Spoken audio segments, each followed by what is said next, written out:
कि शिवसेना अब कांग्रेस बन चुकी है, वो इसलिए चुपचाप ऑर्डर कर देते हैं उद्धव जी, सीबीआई अब महाराष्ट्र में इजाजत से आएगी। तुम्हारे बाप का महाराष्ट्र है ना, तुम मालिक बने बैठे हो ना, सीएम हो गए, तो देखिए केंद्रीय एजेंसियों को आप जांच करने से रोकोगे, तो आप सीबीआई को महाराष्ट्र में जांच करने से क्यों रोक रहे हो? उद्धव जी, शरद पवार ने भी किनारा कर लिया है कि अच्छा भाई हम इस कमिश्नर के साथ नहीं हैं, हटाओ इसको, क्योंकि अब उन्हें लगा कि तुम्हारी बेइज्जती हो रही है, कल को पब्लिक में जाओगे, चुनाव होगा, क्या मुंह दिखाओगे? नमस्कार, स्वागत है आपका हमारे चैनल पे। हम बात करते हैं पुलिस कमिश्नर परमवीर सिंह की, जिन परमवीर सिंह जी ने टीआरपी घोटाले में फर्जी बयानबाजी की और प्रेस कॉन्फ्रेंस करके रिपब्लिक भारत को फंसाने की कोशिश की, पर महाराष्ट्र सरकार इस तरह से घबरा गई। महाराष्ट्र सरकार ने वहाँ पर सीबीआई जांच करने से बोला कि ये छोटा मामला बनता है। अब जांच कहाँ से जाएगी? हमारे साथ जुड़ रहे हैं राजनीतिक विश्लेषक और बम्बई मामलों के विशेष जानकार श्री पवन त्यागी जी। सर, आपका बहुत बहुत स्वागत है हमारे चैनल पे। देखिए, जो मुंबई के पुलिस कमिश्नर हैं परमवीर, इनका जो पुराना भी रिकॉर्ड है, वो रिकॉर्ड है, आपको ध्यान होगा, कर्नल पुरोहित, किस तरह से उन कर्नल को झूठे केस में फंसाया गया था और उनको जो है आतंकवादी तक बता दिया गया, जो मिलिट्री के लिए जीवन लगा रहे हैं अपना, हमारी देश की रक्षा के लिए, और फिर कोर्ट से साफ हो गया और कोर्ट से छूटने के बाद आज वो फिर देश की सेवा में लगे हुए हैं। लेकिन उनका जो टॉर्चर किया गया, एक देशभक्त को जिसने अपना जिंदगी लगा रहा है वो देश के लिए, और उसको आतंकवादी कहा जाए, सोचो किस मानसिक पीड़ा से वो व्यक्ति और उसका पूरा परिवार ही नहीं, खानदान, पूरा खानदान उस ट्रॉमा से गुजरा है कि अड़ोसी पड़ोसी मित्र सब कहते होंगे, वाइफ को कहते होंगे, बच्चों को कहा गया तुम्हारे फादर तो आतंकवादी हैं, तुम तो कह रहे थे मिलिट्री में हैं। मतलब आप समझिए, कर्नल रैंक का व्यक्ति जिसका इतना मान सम्मान आर्मी में भी होता है, उसको आतंकवादी कह दिया जाए, और किसके बेस पे? तो ये परमवीर से अभी जनता जानना चाहती है कि आपने किसके कहने पर कर्नल पुरोहित को टॉर्चर करके आतंकवादी घोषित करने की कोशिश की थी। दुर्भाग्य से ये सवाल नहीं पूछा गया, इसलिए इनके हौसले बढ़ गए। दूसरा केस देखिए, दूसरा केस आया साध्वी प्रज्ञा का। जो मालेगांव ब्लास्ट हुआ, उसमें यह पता लग रहा है कि पाकिस्तान का हाथ था, आतंकी गुटों का हाथ था। लेकिन साध्वी प्रज्ञा साध्वी है, वो हिंदूवादी साध्वी थी, और उस समय एक लोगों का, युवाओं का हुजूम उनके साथ था देश का, और उन्होंने किसी जगह भाषण में कह दिया कि इन आतंकवादियों को ऐसा करना चाहिए, मार देना चाहिए सरेआम। उसको बेस बनाकर इन्होंने ऐसा ड्रामा और स्क्रिप्ट रखी और उसको जेल में रखा। टॉर्चर जो किया गया वो पब्लिक डोमेन में है, उन्होंने उसको संसद में भी बोला है और कई टीवी इंटरव्यूज में बोला है। आज वो सांसद हैं, लेकिन वो जो भाजपा की सांसद और पहले साध्वी प्रज्ञा हैं, उनका टॉर्चर किसके कहने पर इन्होंने किया, ये दो केस में कुख्यात हुए, विख्यात नहीं कुख्यात। लेकिन एक आश्चर्य है कि केंद्र की सरकार, उसने भी कुछ नहीं करा, और स्टेट राज्य की सरकार, वहां ये आ गई शिवसेना सरकार, जिसमें सोनिया गांधी सम्मिलित है, कांग्रेस, और इसलिए इस पर कोई बात नहीं हुई। जांच तो होनी चाहिए थी। एक आदमी जब एक साध्वी को आतंकी घोषित करने में लगा है, इसका मतलब टारगेट किया जा रहा है हिंदुत्व को, हिंदुओं को आतंकी बताकर गृह मंत्री पी चिदम्बरम, सोनिया गांधी और पूरी सोनिया कांग्रेस इस प्रचार में करने में लगी थी देश विदेश में कि ये तो हिंदू भी आतंकवादी होते हैं। तो बहुत गहरी साजिश थी जिसमें ये शामिल थे। नंबर 2, कर्नल पुरोहित के मामले में भी कहीं ना कहीं लिंक्ड थे, उसका भी जवाब देना बनता है। अभी इनको शायद, मैं कह रहा हूं कि केंद्र या मोदी जी ने छोड़ दिया होगा, चलो भाई ठीक है, गलती कर दी, बहुत सारी चीजों के खुलासे नहीं होते हैं, कमिश्नर बन गए तो विवाद हो जाएगा, पुलिस हमारी है और परमवीर हैं, छोड़ दिया। ऐसे में आदमी की हिम्मत बढ़ जाती है। किसी को आप अपराधी को छूट देते रहो, गलत काम करने वाले को छूट देते रहो, उसको लगता है मैं तो पकड़ा ही नहीं गया, अगली बार फिर करूंगा। किसी ने मर्डर कर दिया और उसको आप पुलिस पकड़ नहीं पा रही है किसी भी कारण। लेकिन यह भी हो सकता है कि केंद्रीय जांच एजेंसी लगातार रडार पे रखी हुई हो, एक एक चीज की निगरानी हो रही हो, और सीबीआई सबूत इकट्ठा करने के लिए ढील दिए हुए हो। ये तो परमवीर जी को नहीं पता ना कि केंद्रीय जांच एजेंसी, जहां अब वो भाजपा की सांसद बन चुकी हैं साध्वी प्रज्ञा, इन्होंने क्या सोचा था कि सीबीआई या एनआईए इनको यूं ही छोड़ देगी। जो भी साजिश करने वाले लोग हैं, चाहे उसमें सोनिया गांधी है कांग्रेस, चाहे उसमें ये कोई भी हो मुंबई पुलिस का आदमी, तो उनको निगरानी करके ऐसे नहीं है सब जेल में जाने हैं। लेकिन सीबीआई के काम करने का तरीका, एनआईए के काम करने का तरीका इतना मजबूत होता है कि कोर्ट से कोई छूट ना पाए। अब वो चीज नहीं है कि कोर्ट में सीबीआई का अपमान हो रहा है या एनआईए का अपमान हो रहा है। पुख्ता सबूत इकट्ठा कर रहे थे और इसी बीच में इन्होंने पंगा कर दिया ये सुशांत सिंह राजपूत की मौत पे लेके, उसके पहले पालघर को लेकर, और अब इन्होंने पंगा लिया सीधा सीधा एक ईमानदार, देशभक्त, कर्मठ ये और सच का साथ देने वाले अर्नब गोस्वामी से पंगा ले लिया है। और इसीलिए वो कहते हैं ना, पाप का घड़ा जब भर जाए तो फूटता है। ये जो मुंबई पुलिस कमिश्नर हैं परमवीर सिंह जी, इनका अब घड़ा भर चुका है। इन्होंने जो भी अपने जीवन में, नौकरी के टाइम में जो भी पाप कर्म किए, वो अंदर अभी छुपे हुए हैं, क्योंकि ऊपर नहीं आए। कमिश्नर रैंक पे व्यक्ति बैठा है, किसी को भी जब ये रिपब्लिक भारत जैसे टीवी चैनल को धमकी दे सकते हैं, उसको बंद करने की साजिश कर सकते हैं, फर्जी केस लगा सकते हैं, उनका नाम एफआईआर में नहीं है तब भी उनको सम्मन करके थानों में बुला सकते हैं। 12-12, 14-14 घंटे अर्नब गोस्वामी जैसे देशभक्त और एक आर्मी के, जिनका पिता आर्मी में थे, जिन्होंने इस देश को इतने साल पत्रकारिता दी और उनके पिताजी ने देश की सेवा की, उनको टॉर्चर कर सकता है। तो आम आदमी सोचेगा भाई मुझे तो ये मरवा ही ना देंगे, मेरी क्या विसात है। तो इसलिए लोग डर के चुप थे। लेकिन अब अर्नब गोस्वामी से जो ये पंगा लिया है, इसको अब अर्नब गोस्वामी तो छोड़ने वाले हैं नहीं। और अर्नब गोस्वामी वो नाम है जो स्टिंग के लिए जाना जाता है, और इसलिए अब एक के बाद एक हमको देखने को मिल रहा है। अभी तो 2 स्टिंग आए ना, अभी बाकी स्टिंग आने बाकी हैं। ये ना सोचें कि ये डरा धमका कर किसी को चुप कर सकते हैं, क्योंकि अब केंद्र में मोदी जी बैठे हैं। दूसरी बात, पालघर का मुद्दा हुआ, उस पर कुछ नहीं हुआ। सुशांत सिंह राजपूत का मुद्दा हुआ, उस पर कुछ नहीं हुआ। क्यों नहीं हुआ? क्योंकि पालघर के मुद्दे में पीछे कौन है? इनके वही आका हैं जहां वो ये सिद्ध हो जाता कि हिंदुओं को बदनाम या हिंदुओं को हमला करने की साजिश कौन कर रहा है इस देश में, उनका खुलासा होता। वो जो नक्सली हैं, उन नक्सलियों का कहीं ना कहीं लिंक्ड है। अब खुलासा होना बाकी है, पूरा देश जानना चाहता है।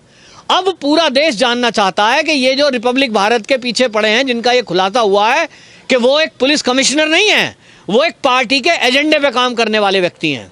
वो पुलिस कमिश्नर नहीं है, वो बॉलीवुड वालों को बचाने के लिए काम कर रहे हैं। क्योंकि हमने देखा किस तरह से ड्रग का एंगल लेकर जब जांच शुरू की एनसीबी ने, तो ये उनको बचाने में लगे हैं। इन्होंने कोई खुलासा आज तक ड्रग माफियाओं का मुंबई पुलिस कमिश्नर रहते हुए नहीं किया।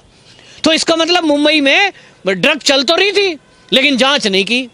जब एनसीबी जांच करने आई तो बहुत सारे शिवसेना और एनसीबी के लोग क्या कह रहे थे?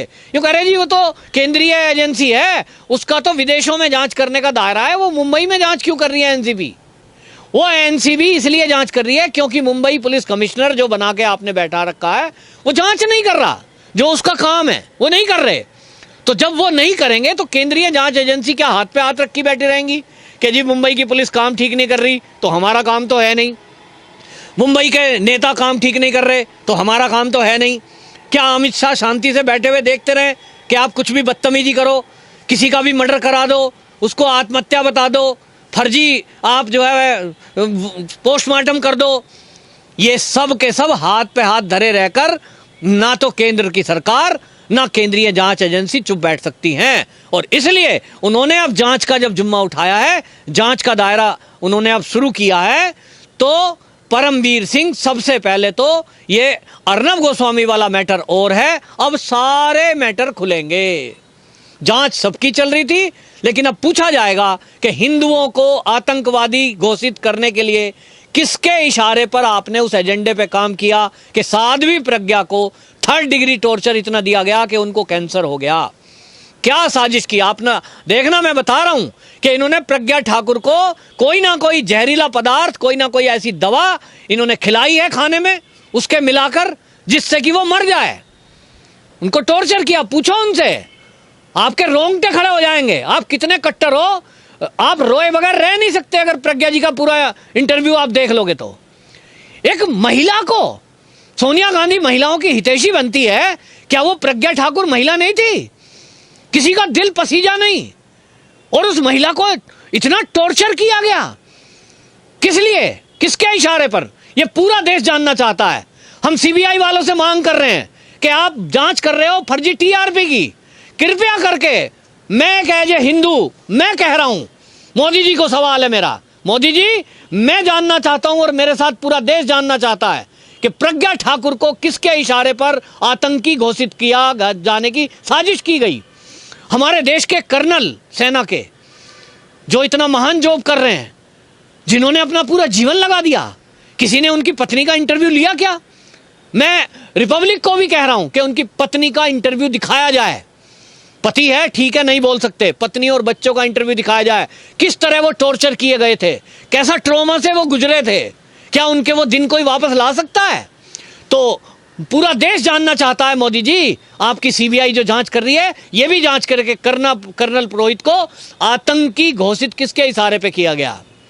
दूसरा, पूरा देश अब जानना चाहता है पालघर के मुद्दे पर नक्सलियों को बचाने की कोशिश किसके कहने पर की गई। और सुशांत सिंह राजपूत की मौत में मौन रहकर हत्या को आत्महत्या बता दिया। जांच हुई नहीं है, ये सीबीआई का काम है, अब सीबीआई के पास जांच है। लेकिन एक बात स्पष्ट है, ये जो मेरे सवाल हैं, ये पूरी देश की जनता के सवाल हैं, क्योंकि मैं समाज में रहता हूं, लोग ये सवाल सोशल मीडिया पे उठा रहे हैं। लेकिन एक लोगों में आक्रोश है। महाराष्ट्र सरकार तो चलो मान ली कि वो सोनिया सेना सरकार है, सोनिया गांधी का इन मुद्दों को दबाने में स्वार्थ है, क्योंकि सोनिया की पोल खुल जाएगी, कांग्रेस की पोल खुल जाएगी, हिंदू विरोधी एजेंडा जो सेट कर रहे हैं लोग, उन नक्सलियों की पोल खुल जाएगी। समझ में आता है कि उन्होंने ये मुद्दे क्यों करे, क्यों एक साध्वी को आतंकी घोषित करने की कोशिश करी। समझ में आ रहा है कि शिवसेना अब कांग्रेस बन चुकी है, वो इसलिए चुपचाप ऑर्डर कर देते हैं उद्धव जी, सीबीआई अब महाराष्ट्र में इजाजत से आएगी। तुम्हारे बाप का महाराष्ट्र है ना, तुम मालिक बने बैठे हो ना, सीएम हो गए, तो देखिए केंद्रीय एजेंसियों को आप जांच करने से रोकोगे, तो आप सीबीआई को महाराष्ट्र में जांच करने से क्यों रोक रहे हो? अगर मान लो कोई कांग्रेसी जुड़ा हुआ है, सोनिया गांधी जुड़ी हुई है, होने दो जांच, आपके लिए फायदा है। आपको राजनीति अगर आती होती, पहली बार आप सीएम बने हो, तो आप राजनीति सीखो। सारी बदनामी आपकी हो रही है उद्धव जी, कि कैसा नालायक मुख्यमंत्री बैठ गया महाराष्ट्र में, जो केवल सोनिया के ही इशारे में चल रहा है। और आप क्या सोच रहे हो? मैं आपको एक और खुलासा कर देता हूं, जो मेरी जहां तक सिक्स सेंस काम कर रही है, कि अर्नब गोस्वामी के चैनल पे जो कांग्रेसी नेता प्रवक्ता का जो स्टिंग हुआ है खुलासा, जिसमें वो बोल रहे हैं यहां तो सारे जो फैसले हैं वो शरद पवार जी लेते हैं, उन्हीं के कहने से सब कुछ हो रहा है, अर्नब गोस्वामी को फंसाना भी उन्हीं के कहने से हो रहा है। ये केवल और केवल नाटक है कांग्रेसियों का, ताकि वो जिस दिन कोई पोल खुले तो वो कह सकें देखो जी हमारी तो चलती ही नहीं थी, वहां तो शरद पवार की चल रही थी। समझ रहे हो ना खेल को? तो यहां केवल कांग्रेस साफ निकल गई, जबकि सारी साजिशों के पीछे कांग्रेस है, सोनिया गांधी है। चाहे वो कर्नल पुरोहित का मुद्दा हो, चाहे वो साध्वी प्रज्ञा ठाकुर का मुद्दा हो, चाहे वो पालघर का मुद्दा हो, सुशांत का मुद्दा हो, उसमें भी आप देखना बड़े बड़े किंग खान को और उनको बचाने के लिए, मैंने बोला था एक डिबेट में कि जो एक खान है ना जो अपने को बादशाह बोलता है, बादशाह, वो बादशाह सोनिया सेना वाड्रा परिवार का निकटतम है, प्रियंका गांधी वाड्रा की दोस्ती है, और इसीलिए वो बचाने की कोशिश कर रही है। तो आपको बता रहा हूं कि ये सब कांग्रेस वाले तो साफ बच गए। स्टिंग वो दिया गया है जानबूझ के स्टिंग, ताकि ये बात मैसेज चले जाए कि शरद पवार की चल रही है। उद्धव जी, शरद पवार ने भी किनारा कर लिया है कि अच्छा भाई हम इस कमिश्नर के साथ नहीं हैं, हटाओ इसको, क्योंकि अब उन्हें लगा कि तुम्हारी बेइज्जती हो रही है, कल को पब्लिक में जाओगे, चुनाव होगा, क्या मुंह दिखाओगे? जनता पूछेगी कि ये जो परमवीर नाम का आदमी है ना परम है ना वीर है, केवल झूठ और झूठ है, अपराधियों के साथ है, असत्य के साथ है। मीडिया वालों से सेटिंग करके एक देशभक्त चैनल को बंद कराने की साजिश करने वाला झूठा इंसान पब्लिक पूछेगी। और इसलिए शरद पवार जी ने बयान दे दिया, मैं साथ नहीं हूं झूठ के, सांप बच रहे। अब किसके पाले में बची बोल? उद्धव जी आपके। सब लोग कहेंगे सीएम तो तुम ही थे, तुम कैसे बचोगे सीएम जी, तुम तो और फंस गए। तुम्हें शरद पवार ने गुगली फेंकी, तुम फंस गए। शरद पवार ने कहा, और पता नहीं सोनिया ने कहा, हो सकता है सोनिया सेना ने कहा हो, सोनिया गांधी ने कहा हो, सीबीआई की एंट्री बैन करो, है ना? तो आपने ऑर्डर पास कर दिया, सीबीआई महाराष्ट्र में नहीं आ सकती, इजाजत लेनी पड़ेगी। बदनाम आप हो रहे हो सर। आप क्या जवाब दोगे जनता को? क्यों डर रहे हो? और इसीलिए जनता पूछ रही है, क्या उद्धव सरकार इसलिए सीबीआई की जांच नहीं होने दे रही है इस मामले में? अब परमवीर सिंह का आपने नाम लिया, इससे सब किनारा कर चुके हैं। सबने, कांग्रेस कह ही चुकी है स्टिंग में, हमारा कोई रोल नहीं है। शरद पवार बोल चुके हैं, हमारा कोई रोल नहीं है। तो उद्धव जी आप क्या बोलोगे? और असली बात यह है कि अगर कोई बोले या ना बोले, भुगतना तो परमवीर सिंह को पड़ेगा। अब वो कमिश्नर हैं, शीघ्र ही आप देखना, एक आध हफ्ते के अंदर अंदर कार्रवाई होगी, वो सस्पेंड होंगे, और सस्पेंड होने के बाद अगला कदम जेल जाने का है। क्योंकि जितने पाप उन्होंने करे, जो कर्म करे, सारा चिट्ठा तैयार है। एनआईए इन्वॉल्व है इसमें, एनआईए उनको नजर रखे हुए है। सारा चीजों का खुलासा होगा और इनको जेल होगी। जो हाय है ना साधुओं की, वो लगेगी। पालघर के संत हो, चाहे साध्वी प्रज्ञा हो, वो भी साध्वी है और एक स्त्री है, वो शक्ति रूपा है, उनका भी श्राप लगा हुआ है। तो इनको सबका श्राप लग रहा है। और सुशांत की मौत के बाद में जो सुशांत के चाहने वाले हैं, और वो सुशांत भी शिव का भक्त था, उसकी भी हाय लगी हुई है। वो भी जहां देवलोक में बैठा होगा ना, वहीं से पीछे पड़ा है भूत बन के। इसलिए बुद्धि भ्रष्ट हो रही है इन सब लोगों की। सबका खुलासा होगा, सब जेल जाएंगे। सच का सच, झूठ का झूठ सामने आएगा, और अब ये जो है बच नहीं पाएंगे। आपने हमारे दर्शकों को सरल भाषा में समझाया, बहुत बहुत धन्यवाद त्यागी जी आपका।